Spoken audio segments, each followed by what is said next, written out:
చెప్తున్నారు. మరి ఇన్ని లక్షలు, 4,00,000 కోట్లు, 3,00,000 కోట్లు అప్పులు చేశారు, లేకపోతే ఇస్తున్నారు, చేస్తున్నారు. ఇంకా మన పోలవరం ఎందుకు కంప్లీట్ చేయట్లేదు? అమరావతిని ఎందుకు ముట్టుకోవట్లేదు? సార్ పోలవరం అనేది అసలు సెంట్రల్ గవర్నమెంట్ తీసుకోవాల్సిన ప్రాజెక్ట్ సార్. అది అసలు స్టేట్ గవర్నమెంట్ తీసుకోవడం తప్పు దాన్ని. అది వాళ్ళకి అప్పచెప్పేస్తుంటే ఆ కష్టము నష్టము వాళ్ళు పడేవాళ్ళు. ఈ కమిషన్ల కకృతి కోసమని చంద్రబాబు నాయుడు రాష్ట్ర ప్రభుత్వం మీద దాన్ని రుద్దుకొని ఆ టెండర్లు, ఆ డబ్బులు రావడాలు, ఈ చేయడాలు సరైన పద్ధతులు అవలంబించకుండా దాన్ని ఒక సిస్టమ్ ప్రకారం కాకుండా పోలవరాన్ని నిర్వహణ చేసిన వ్యక్తి చంద్రబాబు నాయుడు. సోమవారం పోలవరం అని చెప్పి అన్నాడు. 5 ఏళ్ళు దాన్ని గాలికి వదిలేసి పూర్తిగా కూడా దాన్ని సరైన ఏదో కేంద్ర ప్రభుత్వ నామ్స్లో కావచ్చు వాటిని పాటించకుండా చేయడం వల్ల కేంద్ర ప్రభుత్వం మనల్ని చాలా ఇబ్బంది పెడుతుంది నిధులు ఇవ్వకుండా. అది వాళ్ళకి గనక వదిలేసి ఉంటే కనుక ఈ ప్రాబ్లం ఉండేది కాదు.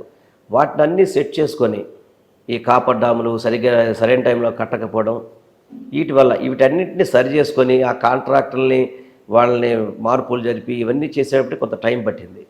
కానీ ఇప్పుడు పోలవరం అనేది స్పీడ్గానే పని జరుగుతుంది. ఇప్పుడు అది నాకు తెలిసి బహుశా ఈ టర్మ్లోకి మనం ఓపెన్ చేయలేకపోతున్నాం, కానీ తప్పకుండా ఇంకా ఒక 1 year లోపు కంపల్సరీగా పోలవరం అనేది 100% ప్రజలకి అంకితం చేస్తారు. అంటే ఇప్పుడు తెలంగాణలో మనకి కాళేశ్వరం ఉంది, 1,50,000 కోట్ల ప్రాజెక్ట్. అది 1,30,000 కోట్లు.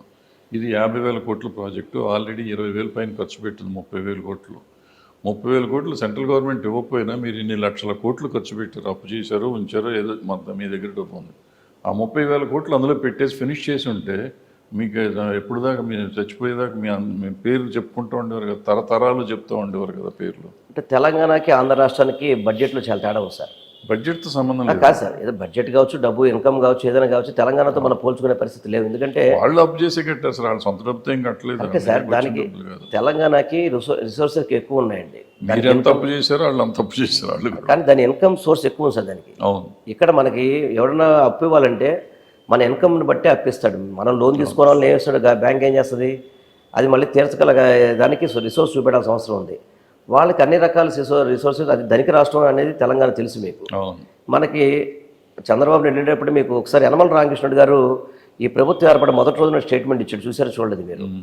ఈ రాష్ట్రంలో 100 రూపాయలు కూడా డబ్బులు లేకుండా చేసాం మేమనేది, ఇతనికి 1 రూపాయి అప్పు కూడా పుట్టదని చెప్పి స్టేట్మెంట్ ఇచ్చాడు. చూసుకోండి కావాలంటే ఆయన ఫైనాన్స్ మినిస్టర్గా ఈ ప్రభుత్వం ఏర్పడిన వెంటనే అతను ఇచ్చిన స్టేట్మెంట్ అది. ఉన్న డబ్బులన్నీ రాష్ట్రాన్ని మొత్తాన్ని కూడా తాకట్టు పెట్టేశారు ఆ రోజు. మనం అంతకంటే తీసుకొచ్చే పరిస్థితి లేదు. మీరు కావాలంటే చంద్రబాబు గత 5 సంవత్సరాల పరిపాలన కానివ్వండి, ఈ 4.5 సంవత్సరాల పరిపాలన చూసుకుంటే కనుక ఆ వడ్డీలు కడుతూ, కానీ చంద్రబాబు నాయుడు కంటే కూడా అప్పు శాతం తగ్గించుకునే వ్యక్తి మా ముఖ్యమంత్రి గారు. ఎందుకంటే కేంద్ర ప్రభుత్వం నిధుల దూరం కట్టాలి, దానికి R&R ప్యాకేజీలు ఇవన్నీ ఉన్నాయి. అవన్నీ మనం ఆ నామ్స్ పాటించకపోతే కేంద్ర ప్రభుత్వం ఎప్పుడు ఎక్కడదామో చూస్తుంటుంది దాన్ని. ఇప్పుడు అది ఏదో 100 కోట్లు, 200 కోట్లు, 300 కోట్లు అనుకోవచ్చు. 25,000, 30,000 కోట్లు రాష్ట్ర ప్రభుత్వం, రాష్ట్ర బడ్జెట్ అంత మనం కేటాయించే పరిస్థితులు లేదు. అందుకని డిలే అవుతుంది. బట్ అయినా కానీ వాటన్నింటినీ అధిగమించారు. కేంద్ర ప్రభుత్వంతో సత్సంబంధాలు మెయింటైన్ చేస్తూ వాళ్ళ దగ్గర నుంచి రావాల్సిన డబ్బులు తీసుకొస్తూ వీటన్నిటి కూడా చేయడం జరిగింది. వీటికి కూడా ఒకటే 5 ఏళ్లలో 2 years పరిపాలన ఎక్కడ జరగలేదు సార్, గుర్తుపెట్టుకోవాల్సిన అవసరం. కోవిడ్ వల్ల 2 years మనకి జరగకుండా పోయింది. దాని ద్వారా రాష్ట్రానికి రావాల్సిన ఆదాయం కూడా గండిపడింది మనకి. దానివల్ల ప్రతిదీ ఇబ్బందే. మనకి రూపాయి ఉంటే మనం 2 రూపాయలు ఖర్చు పెడతాం, రూపాయి దాంట్లో 10 పైసలు వస్తే ఎంత ఖర్చు పెట్టగలుగుతాం మనం? ఇట్లా జరిగింది తప్ప పోలవరం అనేది చాలా చిత్తశుద్ధి. కాకపోతే చంద్రబాబు లాగా అక్కడికి వెళ్ళి జయం జయం చంద్రన్న పాటలు అయితే పాడట్లేదు, కానీ పని చేస్తాను అక్కడైతే మాత్రం. బట్ అవ్వలేదు అనేది కొంచెం బ్యాడ్ రిమార్కే. బట్ ఈ అమరావతి ఏంటి పరిస్థితి? ఎందుకో దాన్ని అట్ట వదిలేశారు. ఇప్పుడు 800 కోట్లు, 8,000 కోట్లు ఎంతో ఆయన ఖర్చు పెట్టి వెళ్ళాడు. ఇంకో 2,000, 3,000 కోట్లు ఖర్చు పెడితే అట్లీస్ట్ ఆ బిల్డింగ్ ఉన్నంత బిల్డింగ్లు అయ్యి పని జరుగుతూ ఉండేది కదా. ఈ 4 ఏళ్ల నుంచి మీరు ఇక్కడే అసెంబ్లీ వాడుతున్నారు, సెక్రటరియట్ అదే వాడుతున్నారు. అది చేసి ఉంటే మొత్తం స్టాఫ్ కూడా ఇక్కడే ఉండేవారు కదా సార్. అమరావతి అనేది ఒక పెద్ద స్కామ్ సార్. అది స్కామ్ అయితే అవనండి, అయిపోయింది సార్. ఏదైనా కానీ ఒక గవర్నమెంట్, రన్నింగ్ గవర్నమెంట్ వెళ్ళిపోయి ఇంకో గవర్నమెంట్ వచ్చినప్పుడు what ever the obligations were given by that government should be followed by this government. Simple. Fraud ఉంటే మీరు కేసులు పెట్టండి, సిబిఐ పెట్టండి, వాళ్ళందరూ జైల్లో పెట్టండి. దట్స్ ఇర్రెలవెంట్ మాకు. ప్రజలకి మీరు నాకు అమరావతిలో ఏదో చేస్తామన్నారు, వాళ్ళు చెప్పారు. సో మీరు అది చెయ్యాలి.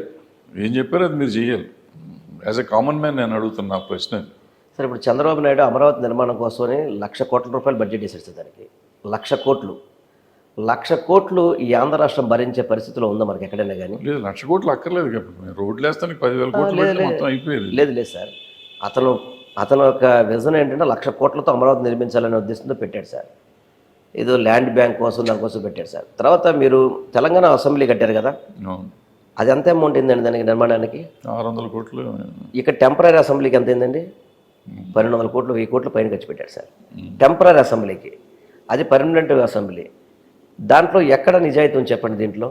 రెండోది, దాదాపు నగరంలో నుంచి మనం 25-30 కిలోమీటర్లు రోడ్డు వేసుకుని లోపల పోవాలి. దాంట్లో పొలాలు తీసుకొని అదొక ఐలాండ్ లాగా అయిపోయింది. అమరావతి అనేది ఒక ఐలాండ్ అయిపోయింది.